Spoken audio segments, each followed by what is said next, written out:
Our flight from Columbus was packed with people heading home to Baltimore. They were glued to the TVs at our gate as parts of their city burned.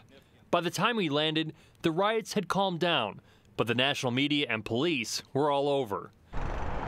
The next morning, many parts of Baltimore were back to business as usual.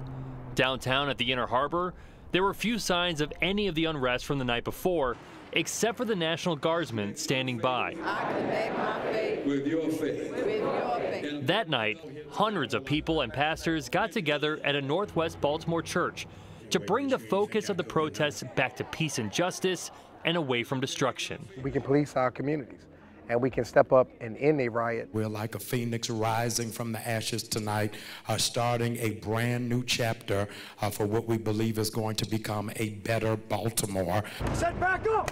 No! I'm asking you one more time to back up! But the riots returned briefly that night.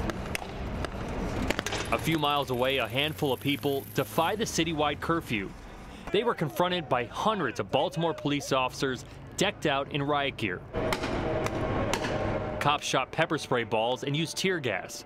A few people were taken into custody, but the unrest was nowhere near as intense as the night before. The next day, the Baltimore Orioles got back to work, but their scheduled home game was closed to the public.